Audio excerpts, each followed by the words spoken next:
Hey guys, so just a couple days ago, I was playing a blitz game and it ended up in this position. I was playing with black, and it's actually black to play and win. But before I give you a chance to solve this, I want to show you the game leading up to this position and talk about some very important things. I think this is going to be a great learning opportunity, so let's go ahead and get started. All right, so here we go, and we had a King's Indian defense. This is the line that I talk about in the course that I teach, Knight A6. Most of the time you can play this. There are a couple of situations when Knight A6 doesn't make sense, but a lot of times I do like to play it. It's a little bit different than going with Knight to D7, but E5 is kind of a typical idea. We want to break in the center, and even though it looks like we're losing a pawn, we're actually not. It's defended tactically by the bishop, and my opponent actually did go for that, tried to take the pawn, and here's the idea. You can simply play knight takes E4, which creates the discovered attack on the knight here, and so after you trade these knights, you end up with just a big trade. So my opponent castled. I played C6. I'm just kind of taking control of these squares from the knight and also shutting down the bishop. Also makes a space for potentially some of my other pieces to use, and so made a lot of sense. Bishop H6, have to cover up these dark squares. We get the trade, queen to F6, and right at this moment, queens get traded. And you might look at this and say, okay, it's really equal. And I would say it is very equal. But there's one thing that I like about my position that my opponent doesn't have. Can you figure out what the one thing is? Well, if you said my king placement, you would be correct. So one of the things at the end of the game that's extremely important is activating your king. Okay, your king is a very valuable piece. Now, I would say we're not quite at the end game yet. There's still two rooks and two, sets of minor pieces. And so it's not quite the end game, but we're getting very, very close. Okay. And so when we do get there, my king is going to be ready to make a beeline for the center of the board, or potentially even this side of the board. And it's going to be faster than white's king at this stage in the game. All right. And so that's kind of what happens. We play a few more moves and we get a rook trade. Now at this point, I felt like, okay, I feel like we're at the end of the game now.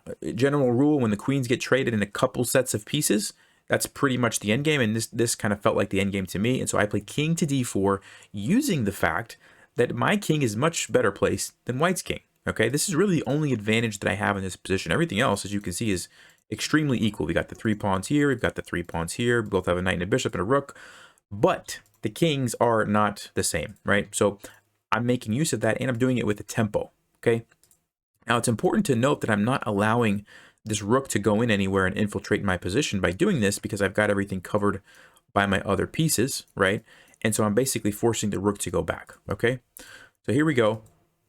H5, H4, bishop to F5. So I'm trying to take advantage of this D3 square. I noticed that I could put my knight there, and then I could make way for my king to continue going over here and potentially target these pawns, right? Again, look at white's king. It's very far. Okay, if white wants to do the same thing, it's going to take at least 2 moves to get up here, and then, a third move to kind of do something like this. So G3, knight to D3, the rook comes over, king to D4. Now, let's see, let's keep going.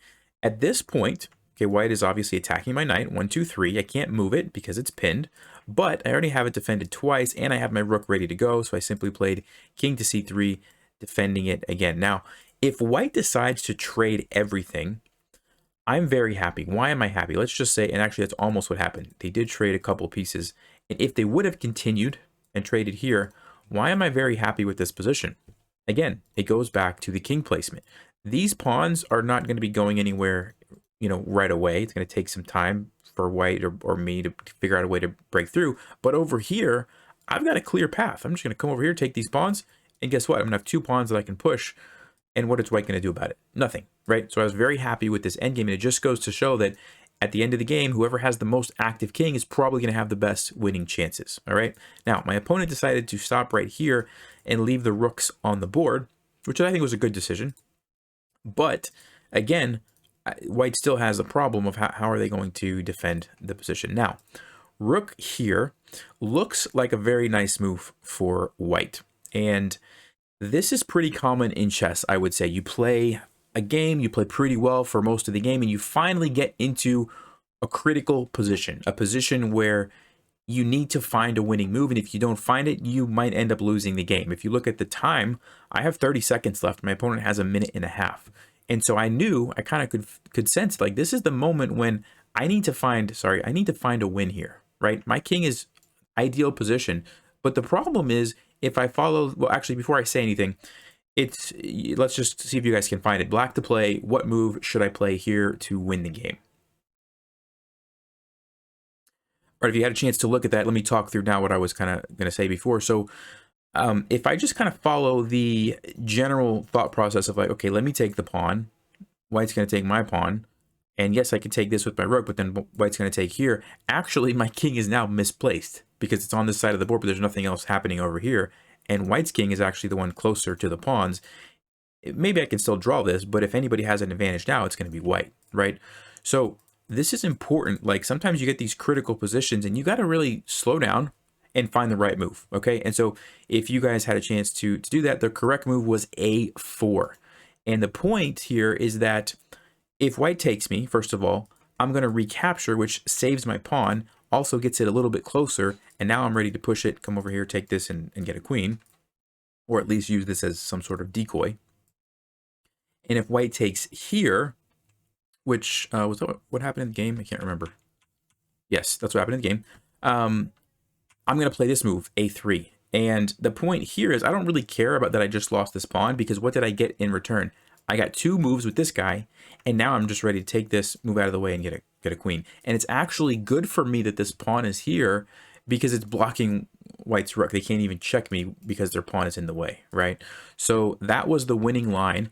But like I said, just to point this out, this happens a lot in chess where you get these critical positions, and if you're not paying attention, you can just sort of casually just, oh, I guess I'll just take this. Next thing you know, you're just losing, right? So keep that in mind.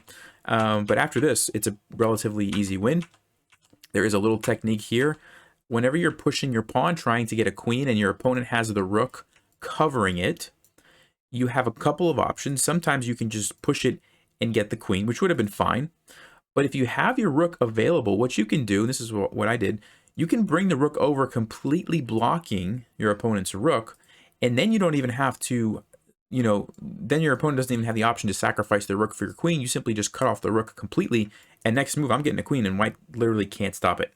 The only thing they could do would be to trade here, but again, I'm getting a queen for free. That's what happened in the game, actually. I got the queen, and I was in time to stop this guy, and I won the game. So the key takeaways, going back, as you start to approach the end of the game, which is, around here, right? Be on the lookout for how to be using your king. Active king in the endgame wins, okay? Very common thing that a lot of players don't do. They want to move other pieces. They just forget that, like, no, I got to get my king involved. Notice how my opponent hardly moved their king at all this game. They just let it sit there, and that's why I was able to win. That's the first thing.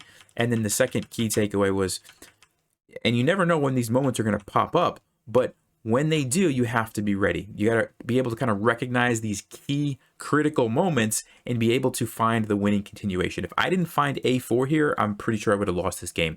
Probably would have got flagged and lost on time. So I needed to find A4, which I did. I think it took a few seconds. It took 7 seconds, which when you only have 30 seconds, that's quite a bit.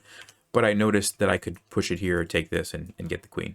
So hope you guys learned something from that game. And as always, thanks for watching. Stay sharp, play smart, take care.